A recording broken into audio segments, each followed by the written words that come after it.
Yes, Virginia, there is a Santa Claus. His name is Art the Clown. Give it up for David Howard Thornton.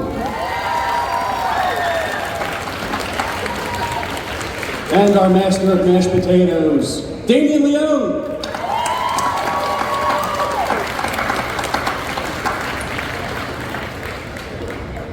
What was the question? I'm sorry. Where did Art get his medical degree?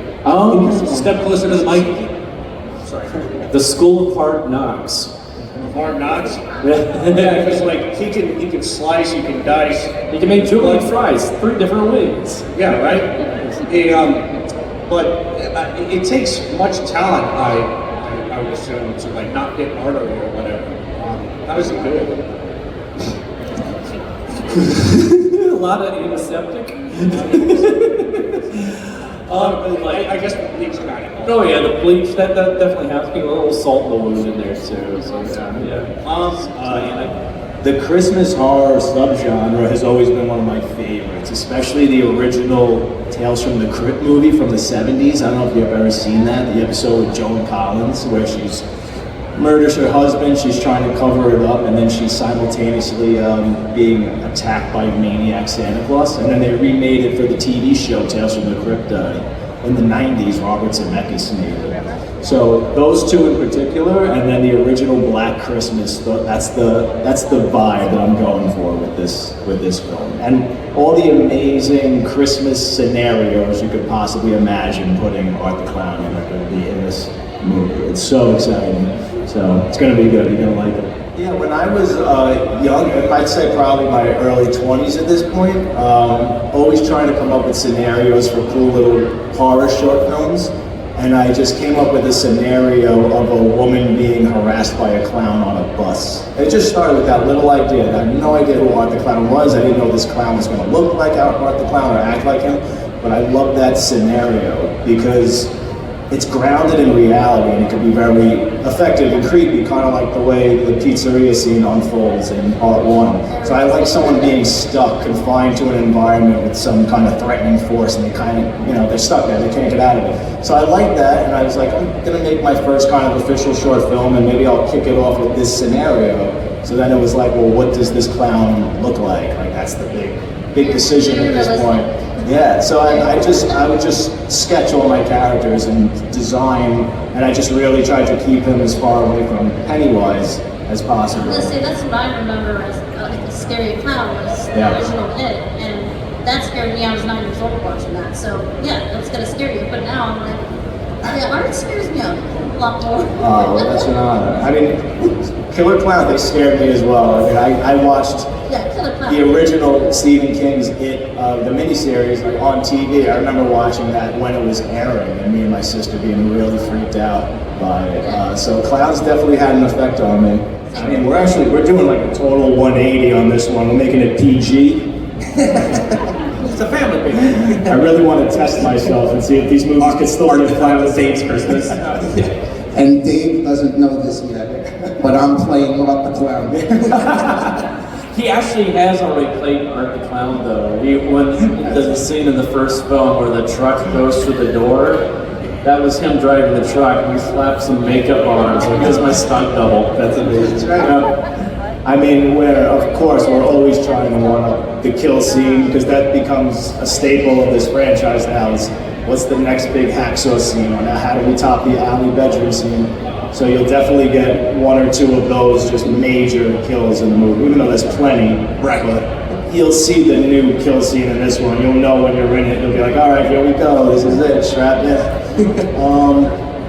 I want this one to be darker, like way darker than part 2, and I'm going back tonally to the atmosphere of part 1. Where it was just very gritty and more of that grindhouse feel. I want Art to be just the scariest, most sinister he's ever been, if you could believe that. And you're still following the journey and everything we set up in part 2. You're going to learn a lot more of what's going on, what all this stuff with Sienna and her father means, and what her role is, and the Pale Girl, like how does she operate, why did she choose Art the Clown and bring him back? So there's a lot going on in this one. This one's really exciting. All during Christmas. Wow, where's Phil? Is he back there? Phil Falcone, by the way, the producer, my buddy, I mean, he helps me do everything on this movie that he doesn't get nearly enough credit for. I mean, we did all the special effects, virtually all the effects together. So one thing that we use a lot of is real fat, believe it or not. To make intestines, we'll get like fat stuffed in sausage casings, but we'll also put the fat in our fake blood sometimes. So you can see it's especially in the beginning when he's killing the coroner and like kind of like ripping his head apart, you can see as the blood's like oozing over, there's like chunks of fat in it. So that's something you would never kind of know is in there. And fake blood recipe, I mean, we buy a bunch because there's so many good brands that make great fake blood now.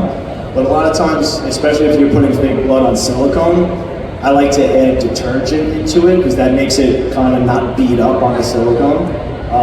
And then in particular for the kill in the costume shop where the guy gets decapitated, I wanted that blood in that scene, just that scene, to look like 70s blood, something like from Dawn of the Dead. So I remember we were in a camper whipping it up and I kept putting powdered milk in it to make it like very opaque, and I think paint and strawberry syrup, and I think some margarita mix or something just to get it to Bloody Mary mix to get it with that one. Yeah. There's so many things in that blood. Yeah. It was a meal.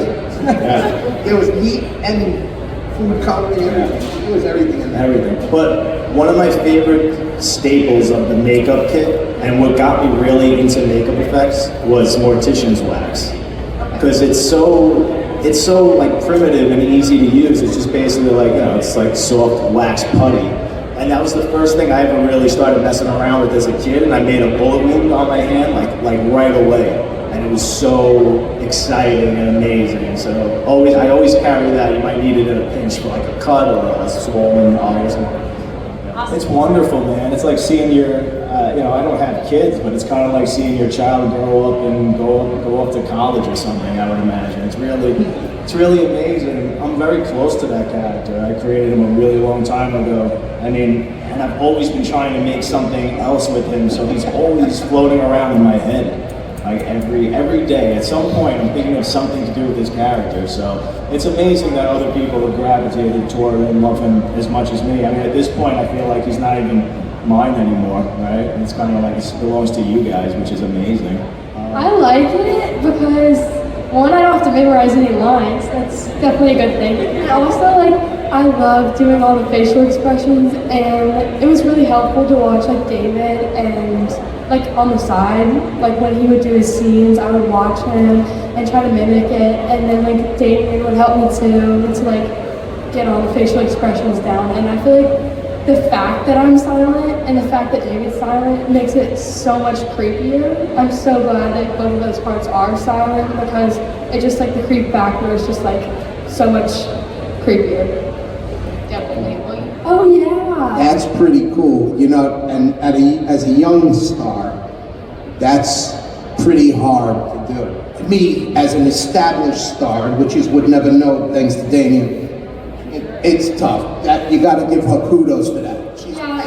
No, she was so good. Remember we were saying, oh wait, we have to dub over Ellie for this? That sucks. And I think. And then my mom was in the back seat of the car reading Sienna's lines to me, and then I was mimicking Elliot, but she was like literally crouched in the back of the van while we were filming, reading the lines. She was great. Yeah. Because yours is obviously way more bloody, Yeah. way more gory. No, that would have only been an issue if we went with like a Hollywood studio. So that was one of the main reasons why I didn't, because I knew they weren't going to let me shoot a lot of the stuff that I wrote. So it shouldn't be a problem. I think Yeah. that's a directing standard. The most challenging scene. Wow. The hacksaw scene is up there. I mean, usually the big kill scenes are really tough. Yeah. I think the alley scene was the hardest by far. It took the longest prep. There was just a lot of pressure on that scene because the hacksaw scene was just becoming so popular, and everybody was like, you gotta top it, you gotta top it. So yeah, Phil and I really spent months building all those effects in his basement, and then once we got out of lockdown, we went and shot it for, I think 5 days straight, which is a long time to shoot that sequence. It's only like 2 minutes. And they were long days. They were like 16-hour days, maybe. So, Casey Hartnett, my God. I mean, I always got to give her credit. She's the MVP. She's the only reason why that scene works. You need somebody who's so dedicated for that performance, for that role, and to endure that literal torture that we put her through. So, yeah, she's the star of that scene. Will Art the Clown ever talk, or is he silent forever? Ooh. I can't say. What would he say? What would you want to hear him say? That's a good line. I like that line. That's gonna kill you. He's gonna kill you. No, he will always be silent. Yeah, it's a lot scarier that way. Yeah. Well, that was very tricky, and that was one of the risks I knew I was taking. Because I always say, like, just having art being a slasher is what everybody really wants to see at the end of the day. As long as I'm delivering on that front, that'll get me like 50%, maybe 60% of the way there, hopefully. And then, the other 40% or so, I can kind of take some risks and try and make it interesting or bring some new elements into it. And now that we were making him supernatural, I really wanted to explore that, because it's in so many slasher movies. It becomes a trope, it becomes the formula where they come back from the dead. But how? Why? What is that? What's driving them? So instead of just saying it's this just evil sort of energy or whatever, I was like, I want to have some sort of physical embodiment to represent it somehow. So I want it to be a character in this movie. And I grew up loving this old horror anthology called Spirits of the Dead, and it's like Edgar Allan Poe stories, 3 of them from the 70s, and Fellini directed one of them, and he had the devil in it, and it's played by like a little girl, and I always thought it was like very creepy. It's a silent little girl, and I was like, I want to do my version of that, basically. So originally she was more like that, and then the Halloween leading up to making Terrifier 2, I saw all these girls doing their version of like an Art the Clown, and I'm like, I gotta jump on that and do my version of a female Art the Clown before it's like so out of my hands. So that's the reason. But again, so that's me taking a risk on my end, but then it's like, for Amelie to come in, like those are big shoes now to step in and give this character that's already established a sidekick, and then she knocked it out of the park. I mean, so I couldn't be happier and prouder with the way it came out. It's such a good job. Thank you. It's hard to say how many more installments could be made, but I know what the ending is,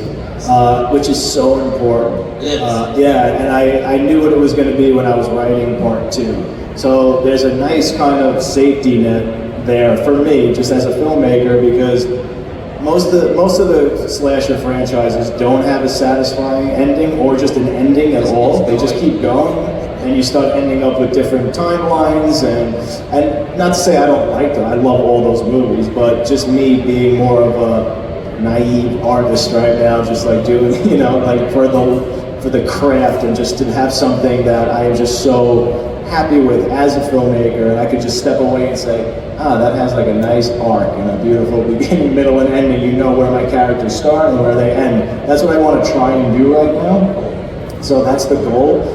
Like I said, I don't know how many movies could be left, but I also don't want to keep making more and more where they just start getting sort of diminishing returns, and they're not living up to the hacksaw scenes, and Art's not as like funny and charming as he once was. Like, I don't want to fall into that kind of trap. So will we ever see Art in space? Thank you. After I send them to the Wild West. Well, a special effects sequence usually has to be planned out very meticulously, because the effects are designed in a way that they have to be shot very specifically, for instance. So you have to come with storyboards and whatnot. A scene where Dave and I really play around and improvise is a scene, for instance, the sunflower glass scene in part 2, right, in the costume shop.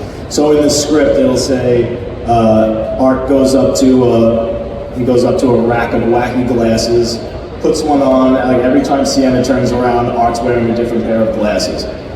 But we don't know what the glasses are, so I would just like order a big box of wacky glasses. On the day, I just load up the rack, and then Dave just goes through and puts on whatever they are, and starts doing all improv and making all kinds of faces, and depending on what the glasses are, like there's takes of him with the sunflower glasses where he's giving the peace sign, and he had like these 80s glasses on where he's doing all kinds. So, and that just goes on and on. I let the camera roll, and Dave just goes crazy, and it's really fun.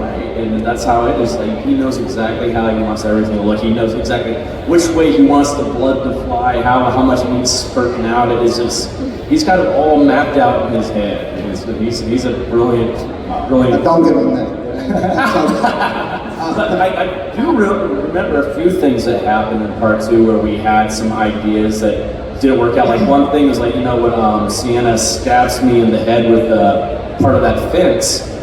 Originally, it was supposed to just stay in my head, and he had spent all this time building this apparatus that was going to go into my cowl, so I had this thing sticking in my head. And then we go to put it in there, and it just breaks off immediately. We're like, oh, God. So we just had to change it to where she just stabs and pulls it right out. We didn't have too many of those type of incidences. Not many of them. Yeah, well, the funny thing is I don't actually have true mime training.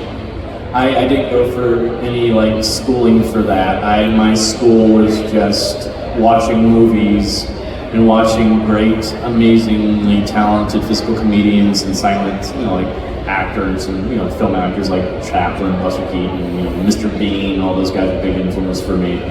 And I just adapted all those. I did a lot of children's theater growing up, and kids love physical comedy, so that's where I was really honing my craft. And then for 5 years I toured with How the Grinch Stole Christmas, the musical, and our Grinch was Stephen Carl, who was Robbie Rock from the show Lazy Town. And Stephen was actually trained in mime and clowning and everything, so he was able to take me aside as his understudy and just fine-tune what I had already been learning and honing over the years. And so I went straight from doing Grinch to doing Terrifier, so that was fresh in my mind all those years of working with Stefan. So when I got cast as Art, I called Stefan out and asked him for advice how to tackle this character, because we were both huge Mr. Bean fans especially, so it was like, because I looked at him as an evil Mr. Bean, and I'm like, oh, because I just approach him from that way, and so that's kind of what I did. That's great. Just how expressive you are with the hands and everything is amazing. So Thank you. We'll just wait till part 3. Yes. I'm excited. Thank you very much. He's just turned out to be he's a huge horror fan. Chris is amazing, by the way. But I think he was, one of his bandmates on the tour bus one day pulled up the Hacksaw scene. It was like, Chris, you gotta check this out. You're gonna love this movie. He's like, oh, come on. He's like, another killer clown movie? And then he showed him the scene. He was like, oh, that's pretty awesome. And then he watched the whole movie. And he would just start talking about it on his podcast, and then he ran into David at a horror convention, had David on his podcast, and then I ran into him at a convention. We hung out, had a drink together or whatever, and he was like, dude, if you ever have anything for me in one of these movies, he's like, I would love to be a part of it. I was like, oh, interesting. And I just went home and just wrote a role for Chris Jericho. Yeah, he's the coolest guy to work. It was so surreal, because we're all huge fans of his before he became part of Terrifier. You guys think you'll ever use him again? I'm sorry? Think you'll ever be another one? We're certainly picking up where we left off, right? You got to see how Art gets out of that situation of just being ahead. So there's a good chance you will see Jericho again. Oh gosh, yeah, that was fun. This seems to be a trend that happens on these films where the cops come. And they just happen to at this point when we're filming the night, it was about 5:30, 6 o'clock in the morning. We're racing the sun, and people were starting to head to work there in New Jersey. And so we had to still film me walking in from outside. So I'm walking across the street, coming inside, covered in blood and everything like that. And then we move on to the scene where I'm basically sitting there naked. And having to put the clothes on the thing, and so I'm fully naked, and people are driving by going to work, and I hear cars honking. I'm like, oh great, they can see me. Great. And I'm sitting down there after we had finished doing that take, and all of a sudden a cop car shows up, and I'm like, oh no. And Dave's like, Dave, it'd be fun if you just go mess with the cops right now like this. I'm like, no, dude, I don't want to die. And of course, it has to be a very attractive female cop that comes out too, and she's like comes in there. I'm like, oh no, of course this happens. She's like, so I hear there was a bloody clown scene coming into this laundromat. I'm sitting there with a newspaper covering me at this point. I'm like, hi, it was me. She's like, oh, do you mind standing up? And I'm like, you don't want me to stand up right now. But yeah, and she's like, you must be filming a movie. I'm like, yeah. It's like, I'm a nice guy, don't shoot.